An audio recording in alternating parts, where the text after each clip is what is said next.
जादुई सूरजमुखी का घर। एक शहर के छोटी सी बस्ती में संजना अपनी माँ सुनैना के साथ एक किराए के मकान में रहती थी।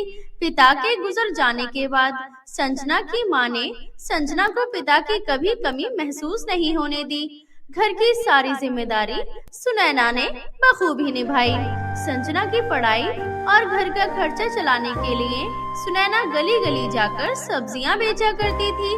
सब्जियां बेचकर जो पैसे मिलते उन्हीं से उनका घर का गुजारा चल पाता था। सुनैना पढ़ी लिखी नहीं थी, लेकिन वह अपनी बेटी संजना को खूब पढ़ाना लिखाना चाहती थी।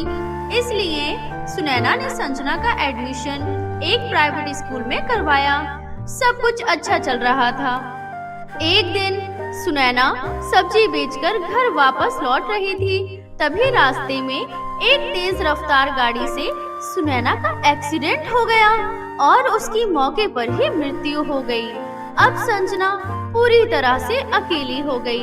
ऐसे ही धीरे धीरे दिन बीत रहे थे। घर में जो थोड़ी बहुत जमा पूंजी बची थी वो भी धीरे धीरे खत्म हो गई। अपने आप को जैसे तैसे संभालकर संजना जब स्कूल गई।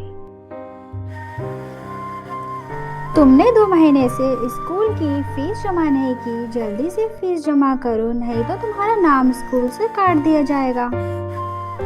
मैम, मेरी माँ इस दुनिया में नहीं रही, मैं अब बिल्कुल अकेली हूँ। मेरे घर में कमाने वाला कोई भी नहीं है। आपसे विनती है, प्लीज मैम मुझे स्कूल से मत निकालो, मैं पढ़ना चाहती हूँ। आप मुझे स्कूल से मत निकालो। अगर ऐसी बात है तो एक काम करो, तुम किसी सरकारी स्कूल में जाकर एडमिशन ले लो। हमारे स्कूल के भी कुछ रूल्स रेगुलेशन हैं। अगर तुम्हारे पास फीस जमा करने के लिए पैसे नहीं है तो तुम स्कूल से बाहर जा सकती हो। अरे मैम, इसके पास तो खाने के लिए भी पैसे नहीं हैं। ये स्कूल की फीस कैसे भरेगी बेचारी गरीब। ये सुनते ही कक्षा के सभी बच्चे जोर जोर से उसके ऊपर हंसने लगे। ये सब देखकर संजना रोते हुए घर वापस आ गई। तभी वहाँ घर की मकान मालिक आ गई और बोली, सुन लड़की, जल्दी से मेरा घर खाली कर दे। तूने पिछले 2 महीने से मेरा किराया नहीं दिया है। अब बहुत टाइम हो गया। अब मैं तुझे अपने घर में और रहने नहीं दूंगी। आंटी, आप तो सब जानती हैं मेरे पास पैसे नहीं हैं। मैं जब कमाऊंगी तब मैं आपका सारा पैसा चुका दूंगी। मुझे घर से मत निकालिए प्लीज आंटी। मेरा इस दुनिया में अब कौन है? माँ थी, वो भी चली गई। अगर मैं ये घर से निकल गई तो मैं कहाँ जाऊंगी? प्लीज आप मुझे अपने घर से मत निकालिए। तूने मुझे पागल समझ रखा है क्या? मुझे इतने सारे पैसे कहाँ से लाकर देगी? और तेरे आगे पीछे भी कोई नहीं है, इसलिए जल्दी से मेरा घर खाली कर दे और किसी अनाथ आश्रम में जाकर रह ले। मकान मालिक ने संजना की एक न सुनी, उसे अपने घर से निकाल दिया। संजना के पास रहने का कोई ठिकाना नहीं था। वो दुखी होकर एक पार्क में जाकर बैठ गई और रोने लगी। संजना ने 2 दिन से कुछ भी नहीं खाया था। मैंने 2 दिन से कुछ भी नहीं खाया। मुझे बहुत तेज भूख लग रही है। अब मैं क्या करूँ माँ? तुम क्यों चली गई मुझे छोड़कर? परेशान होकर खाने की तलाश में यहाँ वहाँ भटकने लगी। तभी उसे सड़क किनारे ढाबा दिखाई दिया। उसने देखा वहाँ कुछ लड़के और लड़कियाँ खाना खा रहे थे। उनके पास गई और बोली, सुनिए जरा, मुझे थोड़ा सा खाना दे दीजिए। मैं बहुत दुखी हूँ। मैंने 2 दिन से कुछ नहीं खाया है। मुझे बहुत जोरों की भूख लगी है। प्लीज आप मुझे थोड़ा सा खाना दे दीजिए। क्या कहा? तुमने खाना नहीं खाया? तुम्हें भूख लगी है? खाना चाहिए तुम्हें? जी हाँ, मुझे बहुत भूख लगी है। मैंने 2 दिन से कुछ भी नहीं खाया है। क्या आप मुझे खाना दे सकते हैं? तभी उसमें से एक लड़की बोली, तो फिर ठीक है, हम तुम्हें पेट भरकर खाना देंगे। पहले तुम जरा नाच कर दिखाओ, हमारा थोड़ा एंटरटेनमेंट करो, हमारा मनोरंजन करो। हम बहुत देर से यहाँ वैसे भी बोर हो रहे थे। अगर तुमने हमें खुश किया तो हम तुम्हें खाना जरूर देंगे।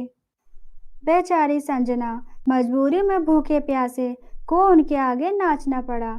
तभी एक लड़की ने उठकर संजना को जोर से धक्का दिया, जिससे संजना जमीन पर गिर गई। वहां बैठे लड़के लड़कियां ये देखकर जोर जोर से हंसने लगे। तभी एक लड़का बोला, अरे तुझे तो नाचना भी नहीं आता, जा यहाँ से, अब तुझे खाना नहीं मिलेगा। तूने हमारा मनोरंजन ठीक से नहीं किया, हम तेरा डांस देखकर बोर हो गए। अरे रुको, बेचारी भूखी है, अब जो हुआ सो हुआ, अब इसे खाने को दे दो। तभी वो लड़का संजना के आगे एक रोटी फेंकते हुए कहता है, ये ले, खा ले, एक रोटी बहुत है तेरे लिए, इसमें तेरा पेट भर जाएगा। अपनी इतनी बेइज्जती देखकर संजना वहां से रोते हुए चली जाती है। तभी रास्ते में संजना को उसके चाचा मिलते हैं।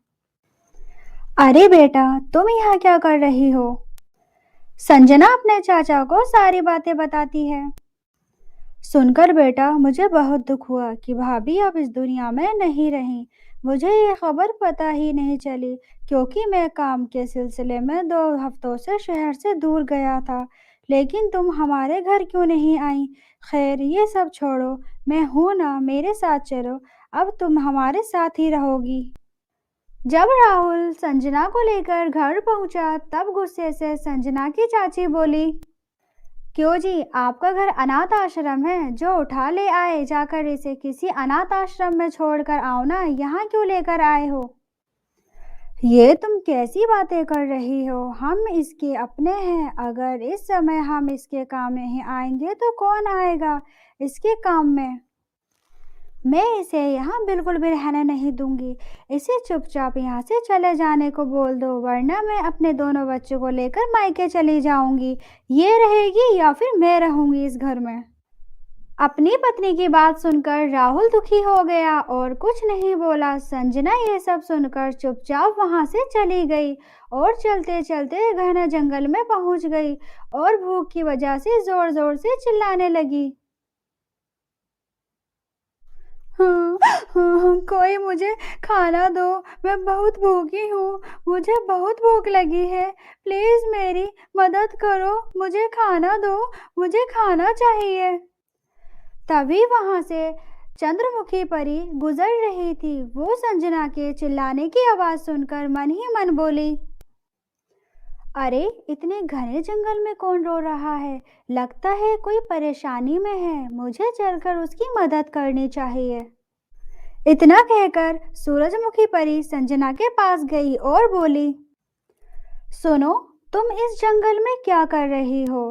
क्या तुम रास्ता भटक गई हो? मुझे बताओ, तुम्हारा घर कहाँ है?